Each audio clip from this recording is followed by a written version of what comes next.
Neste mês de agosto, o Religar está aqui no Centro Cultura e Fé da PUC Minas, durante o 26º Congresso Internacional da Soter, que aconteceu de 8 a 12 de julho.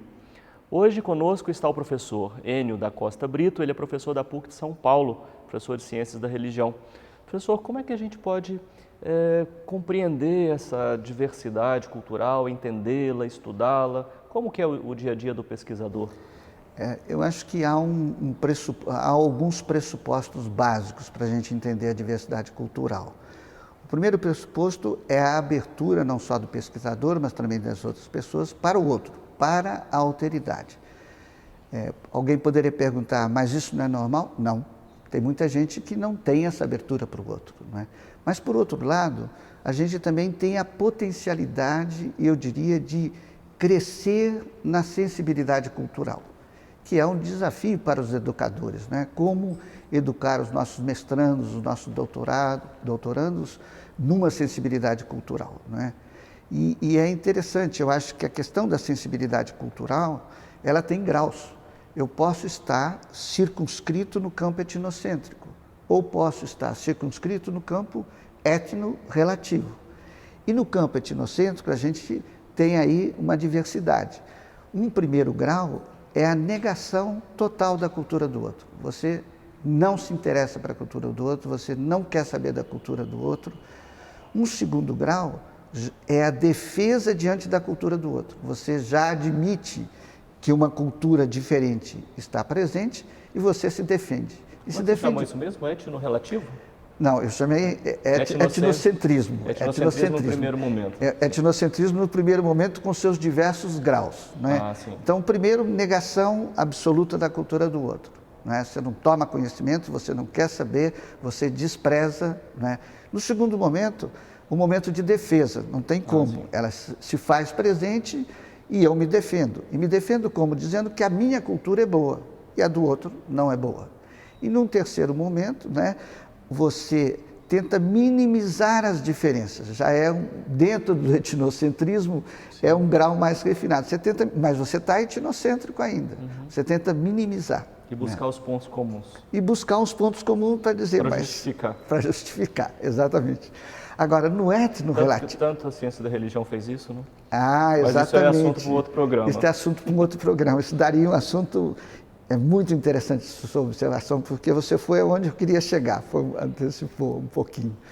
Sim. No campo etno-relativo, né, já é um momento que eu estou aberto para o outro. Então, aí também a gente tem graus. O momento de adaptação, a gente procura se adaptar um pouco à cultura do outro, né? Um momento de uma maior inserção dentro da cultura do outro, né? Esse é um ponto importante, quando você consegue essa inserção, sinal de que já se estabelece um diálogo, né? Você passa a perceber valores na cultura do outro, né? Então, eu acho que é um pouco por aí que vai essa compreensão da cultura do outro, né? Sim. Mas aproveitando, então, a deixa, né? Como é que a ciência da religião acabou embarcando nessa perspectiva etnocêntrica? Eu acho que um pouco a própria antropologia, né? Eu acho que uma certa influência antropológica, porque a antropologia nasce sob o signo, a gente não pode esquecer isso, sobre o signo do etnocentrismo, não é? Nós vamos conhecer as outras culturas, mas com intenção de domínio, né? de exercer poder. Eu acho que num primeiro momento a ciência da religião acabou influenciado por essa perspectiva antropocêntrica e também histórica, vamos dizer que a história também tem o seu etnocentrismo, ela embarca, mas eu acho que gradualmente ela saiu rapidamente desse ponto, né? É verdade. Saiu com uma certa rapidez e com uma rapidez maior do que a antropologia, porque a antropologia só agora, né, ela vem com uma antropologia responsável aí, né? Sim. Acho que foi. E a teologia também tem uma presença de etnocentrismo nos discursos teológicos? Eu acho que a teologia, a coisa ainda é mais pesada nesse sentido, porque, primeiro, pela absolutização de uma determinada expressão religiosa, né? A gente poderia falar por uma absolutização da expressão religiosa católica, não é? E segundo, por uma compreensão errônea do sincretismo. Os primeiros textos escritos sobre o sincretismo são de pura condenação, né? Como se, né, Flávio, a religião católica fosse pura, né? Quer dizer, a gente pode dizer que não há religião pura. As religiões, elas são sincréticas. Basta olhar as nossas grandes festas.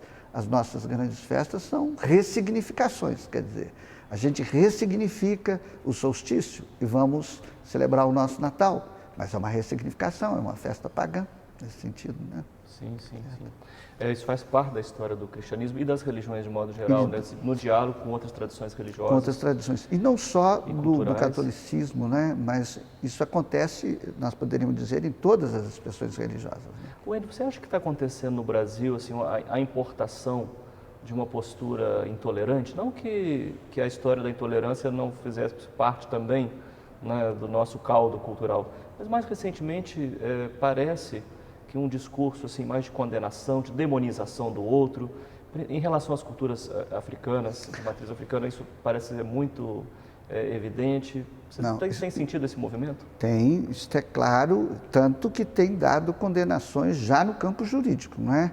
A gente tem certas igrejas que foram condenadas juridicamente, né, por causa da ofensa à expressão religiosa do outro, né?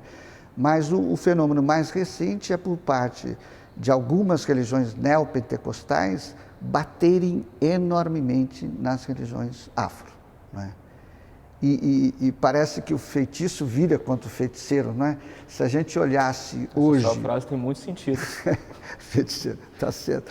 Se a gente olhasse hoje para a IURD está num processo intenso de umbandização.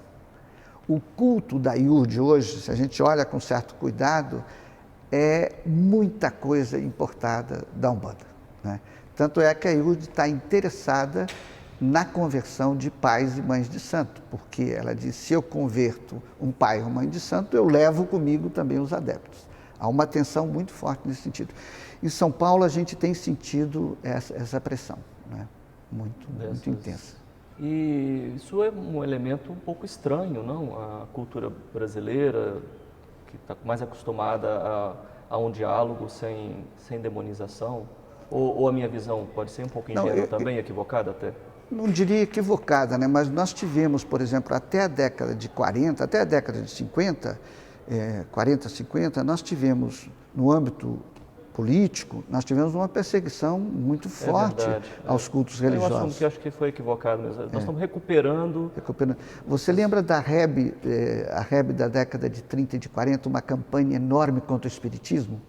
O grande promotor dessa campanha era Boaventura, que depois se tornou bispo, e aí escreve um belíssimo artigo dizendo, não, a gente tem de abrir para o diálogo, não é? Ele, depois do Vaticano II, ele se abre para o diálogo.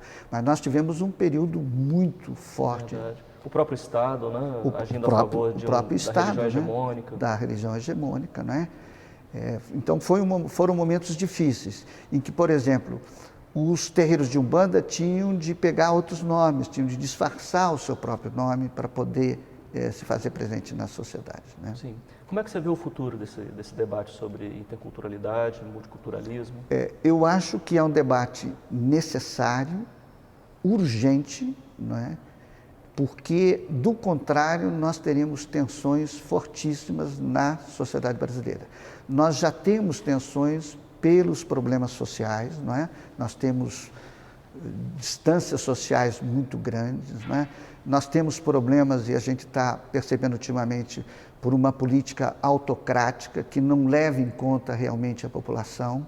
Então, se a gente não trabalha nessa convivência dos diversos grupos sociais e culturais, nós teremos problemas a curto prazo, não é a longo prazo, é a curto prazo, né? Fica o alerta para a gente ficar atento a esse debate. Tá certo. Muito obrigado pela sua participação aqui, professor Enio.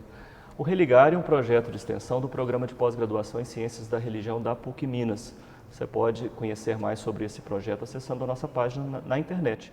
O endereço é pucminas.br/ppgcr e lá você vai encontrar o link para o Religare.